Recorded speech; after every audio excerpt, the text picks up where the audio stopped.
Life insurance, যেটার বাংলায় আমরা যদি বলি এটা হচ্ছে বিমা। একটু যদি আমি ভেঙে বলি, এটা হচ্ছে বিপদে পড়লে মা। আমরা যে কোনো সময় যখনই কোনো বিপদে পড়ি প্রথমে মা শব্দটা ও মা গো বলে উচ্চারণ করি। লাইফ ইন্স্যুরেন্স এমন একটা আমাদের সঞ্চয়, যেটা আসলে মানুষ যখন বিপদে পড়ে বা দুঃসময়ে থাকে সেই সময় তার অর্থনৈতিক নিরাপত্তার একটা বড় অবলম্বন। অন্যথায় মূলত এটা একটা ছোট সঞ্চয় যা মেয়াদ পূর্তিতে আমাদের যে উদ্দেশ্য থাকে সেই উদ্দেশ্যটাকে শতভাগ না হোক অন্তত কাছাকাছি যাতে বাস্তবায়নযোগ্য হয়। বেসিক্যালি উন্নত বিশ্বে বিমা ছাড়া মানুষ টোটালি চলতে পারে না, যেখানে আমাদের দেশে বিমাকে মানুষ টোটালি গ্রহণই করে না।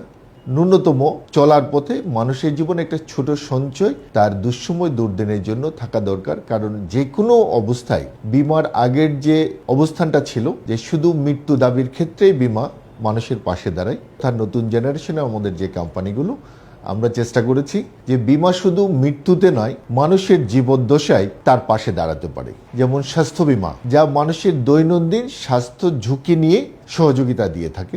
যেমন আমি হসপিটালে যাচ্ছি, কোনো অসুখ বিসুখ হলো, ডাক্তার আমাকে সাজেস্ট করলো যে আপনাকে হসপিটালাইজড হতে হবে। আমি যদি হসপিটালে ভর্তি হই আমি প্রতিদিনের চিকিৎসা খরচ পাচ্ছি, যে বেড ভাড়া, সাথে যদি আমার কোনো জটিল দুরারোগ্য অপারেশন করতে হয় বা শল্য চিকিৎসার প্রয়োজন হয় সেটার জন্য কিন্তু শিক্ষা বীমা আছে, যেখানে কোনো কারণে যিনি পরিবারের প্রধান, যাকে আমরা পেয়র বলে থাকি, ওনার অবর্তমানে সন্তানের লেখাপড়ার ভবিষ্যৎটা কিছু অংশ হলো নিশ্চিত করে থাকে, যেটা বিমা অঙ্কের 1% করে আমরা দিতে পারি।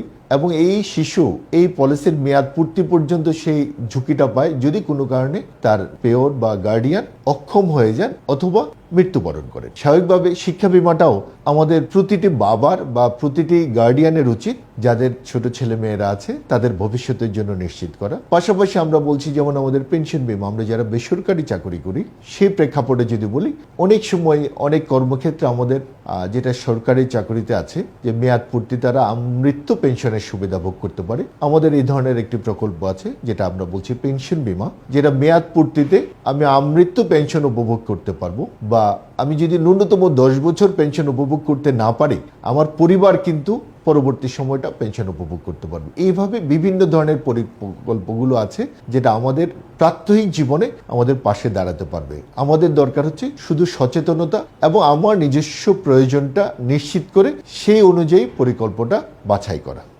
ধন্যবাদ।